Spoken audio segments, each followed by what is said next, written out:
આપણા કલ્ચરની અંદર સ્ત્રીઓને બહુ સન્માન નથી અથવા તો એને આગળ આવવા દેવામાં આજના યુવાનોને ઘણાને એવા બહુ વિચારો છે કે જે પરદેશમાં જે છે ને એ બધા ખુલ્લા વિચારોના છે અને જેટલી પણ જડતા છે એ આપણા દેશમાં છે. મારે એ બધાને કહેવું છે, ના મારા બાલા ભાઈઓ બહેનો, મારા બેનપણીઓ, એવું નથી. આ તો દૂરથી ડુંગર રળિયામણા લાગે, દૂરથી ડુંગર રળિયામણા લાગે. એની સારી સારી વસ્તુઓ હાઇલાઇટ થાય એટલે આપણે દૂરથી જોઈએ, પણ નજીકથી જો એ પ્રજા જીવન જોવામાં આવે તો તમે ખુદ એમ કહી ઉઠશો કે ના ના ના, આના કરતાં તો અમારા વડીલો, આના કરતાં તો અમારા ઋષિઓ, આના કરતાં તો અમારા ધર્મગ્રંથો ક્યાંય ઉદાર મતવાદી છે, આના કરતાં તો ક્યાંય ઉદાર મતવાદી છે. આપણને એમ થતું હોય ને કે આપણા દેશમાં સ્ત્રીઓને બહુ આગળ આવવા દેવામાં નથી આવતી, આમ તેમ. બધા નવી પેઢીઓના બહુ પ્રશ્નો થાય, સમજે? આપણા ધર્મમાં આવું બહુ છે અને સ્ત્રીઓને આગળ આવવા દેવામાં નથી આવતી.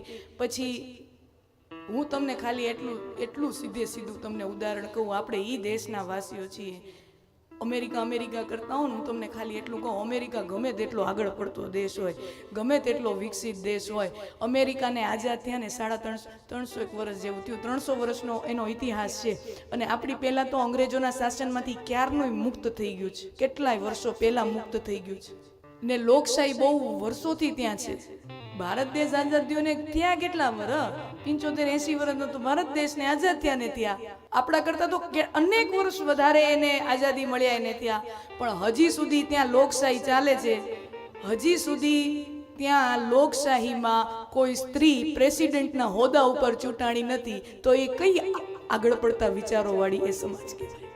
આ સત્ય ઘટના છે. આજ દિવસ સુધી ત્યાં કોઈ મહિલા રાષ્ટ્રપ્રમુખ બની નથી. કોઈ મહિલા એટલો બધો ઉચ્ચ હોદ્દો લીધો હોય કોઈ પણ ક્ષેત્રમાં, એવું અમેરિકામાં આજ દિવસ સુધી બન્યું નથી. ભારતમાં રાષ્ટ્રપ્રમુખ પણ મહિલા બની ચૂક્યા છે, અત્યારે હયાતમાં છે ને પહેલાય હતા. રાષ્ટ્રપ્રમુખે રહી ચૂક્યા છે, પ્રધાનમંત્રી પણ એક મહિલા રહી ચૂકી છે. અને ખાલી પ્રધાનમંત્રી નહીં, એને તો પછી યુદ્ધ લડીને જીતીને બતાવ્યું છે. ઇન્દિરા ગાંધી, સ્વર્ગસ્થ ઇન્દિરા ગાંધી, યુદ્ધ લડીને ને પાછું સ્ત્રી એક પ્રધાનમંત્રી તરીકે હોય અને એ યુદ્ધ, ત્યારે દેશ યુદ્ધના ઓલામાં ગરકાવ થઈ જાય ને પાછું એ જીતી નહીં બતાવે. તો રાષ્ટ્ર પ્રમુખ સ્ત્રી રહ્યા છે, પ્રધાનમંત્રી સ્ત્રી રહી છે, અને અનેકો ચીફ મિનિસ્ટરો પણ સ્ત્રીઓ રહી ચૂકી છે. માત્ર એટલું નહીં, આપણે ત્યાં સ્ત્રીને દેવીનો દરજ્જો આપ્યો છે, સ્ત્રીને માતાજીનો દરજ્જો આપ્યો છે. અને ગમે તેવો મૂછાળો પુરુષ હોય ને, ગમે એવો મૂછાળો પુરુષ હોય, માતાજીની છબી સામે નતમસ્તક થઈ જાય, ઝૂકી જાય. આ આપણી ભારતીય સંસ્કૃતિમાં સ્ત્રીને આપેલું સન્માન છે. એવા પોઈન્ટ તમે લેશો ને તો આપણને એમ સમજાશે કે આપણી જે સમાજ વ્યવસ્થા છે, હા હું માની શકું એમાં સમયાંતરે થોડીક જડતા આવી હોય, થોડીક રૂઢિચુસ્તતા આવી હોય, એની ના નથી, એવું પણ હોય, એની ના નથી. આપણી સમાજ વ્યવસ્થાની અંદર સમય જતાં થોડીક જડતા હોય, થોડીક રૂઢિચુસ્તતા હોય, બરાબર છે. પણ આ ભારત જ એકમાત્ર એવી સંસ્કૃતિ છે કે જ્યાં સંસ્કૃતિની અંદર, ધર્મની અંદર, પરંપરાઓની અંદર વારે તહેવારે પરિવર્તન કરવાની છૂટ સ્વયં શાસ્ત્રકારો આપે છે. ગઈકાલે જ આપણે જેનું દર્શન કર્યું, મારે વાત એ કહેવાની હતી કે જે બીજા જે ધર્મોમાં છે એ પોતાના ધર્મગ્રંથોથી વિરુદ્ધ જે વાત કરવા જાય એને સૂળી ચડાવી દેવામાં આવે, એને લટકાવી દેવામાં આવે. એવા અનેકો દાખલાઓ છે, ઇસ્લામમાં છે, ખ્રિસ્તીમાં છે, એવા અનેકો દાખલાઓ બન્યા છે. ભારતમાં એક પણ એવો દાખલો બન્યો નથી. આપણે ચારવાક ઋષિને સાંભળ્યા છે, એનો સ્વીકાર કર્યો ન કર્યો એ અલગ વાત. એનો સ્વીકાર ભલે ન કર્યો હોય પણ એને બોલવા દીધું જ. हमने उसको बोलने दिया, हाँ तुम बोलो, तुम अपना दर्शन रखो दुनिया के सामने, और उसको न सिर्फ बोलने दिया, उसको भी ऋषि का दर्जा दे दिया कि चलो तुम्हारे विचार भी उच्च हैं, तुम ऋषि कहलाओगे. चारवाक ने ऋषि कह दी.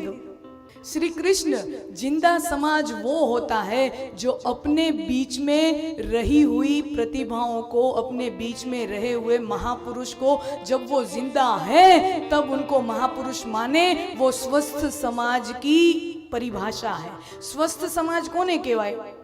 नहींतर શું થાય, માણસ મરી જાય ને પછી એના ફોટા પૂજાય, એને વાસી સમાજ કહેવાય. માણા લટકી ગયો હોય છબીમાં, પછી એની પૂજા થાય, એ સમાજ વાસી સમાજ કહેવાય. સ્વસ્થ સમાજ કોને કહેવાય? કે જે ક્રાંતિકારી મહાપુરુષોને એ જ્યારે જીવતા હોય ત્યારે એને બિરદાવે, ત્યારે એની પૂજા કરે, એને સ્વસ્થ સમાજ કહેવાય. શ્રી કૃષ્ણ કો લોગોને પૂજા હૈ.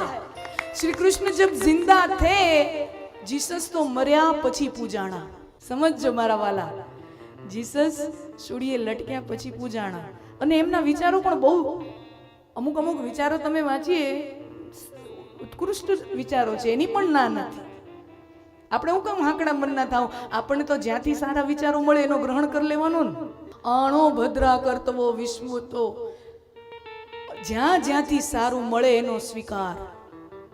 આણો ભદ્રા કરતવો વિશ્વ તો, જ્યાં જ્યાંથી, let the noble thoughts come to us from all the directions worldwide. દુનિયામાંથી જ્યાં જ્યાંથી સારા વિચારો છે બધાયનો સ્વીકાર. આ ઉદારમતવાદિતા એ ભારતની પહેચાન છે, સનાતન સંસ્કૃતિની ઓળખાણ છે. જ્યાં જ્યાંથી સારું મળે તો એના ઘણા સારા વિચારો છે, એને આપણે બિરદાવીએ. પણ એ પૂજાણા ક્યારે? જ્યારે આ સંસારમાં ન રહ્યા ત્યારે પૂજાણા. પણ શ્રી રામ અને શ્રી કૃષ્ણ, આ ભારતીય સનાતન સમાજના લોકો તો જુઓ, શ્રી રામ અને શ્રી કૃષ્ણ જીવતા હતા ત્યારે લોકો સમજી ગયા કે આ કોઈ સાધારણ માણસ નથી, આ સાક્ષાત ઈશ્વર જ હોવો જોઈએ. ભગવાન જ્યારે સદેહે આ પૃથ્વી ઉપર હતા ત્યારે ગોકુળના લોકો ભલે અભણ હતા, ગોકુળના લોકો અભણ હતા, નિરક્ષર હતા, પણ છતાં એને ખબર હતી કે અમારી વચ્ચે રહેલું આ પરમ ચૈતન્ય કોઈ સાધારણ નથી, આ સાક્ષાત પરબ્રહ્મ પરમાત્માનો અંશ અમારી વચ્ચે રમી રહ્યો છે. આ ગોકુળવાસીઓ નિરક્ષર હતા, અભણ હતા, છતાં એટલા સ્વસ્થ વિચારોના હતા અને એને શ્રી કૃષ્ણના ક્રાંતિકારી વિચારોને ન માત્ર સાંભળ્યા, એને અમલમાં પણ મૂક્યા. જેનું દર્શન આપણે ગઈકાલની ગોવર્ધન લીલાના ઉત્સવમાં આપણે જોયું કે ભગવાને કીધું કે આપણે ત્યાં આવતી સંપત્તિનો એક એક કણ ગોવર્ધન પર્વતને આભારી છે. આપણા બે વ્યવસાયો, ખેતી અને પશુપાલન, મુખ્ય ખેતી આપણી ગોવર્ધન પર્વતની આજુબાજુ, આપણી ગાયો ક્યાં ચરવા જાય? ગોવર્ધન પર્વતની આજુબાજુ. એનો અર્થ તો એ થયો કે ઘરમાં આવતી સંપત્તિનો એક એક કણ આ ગોવર્ધન પર્વતને આભારી છે. જો પૂજા કરવી હોય તો ગોવર્ધન પર્વતની કરીએ.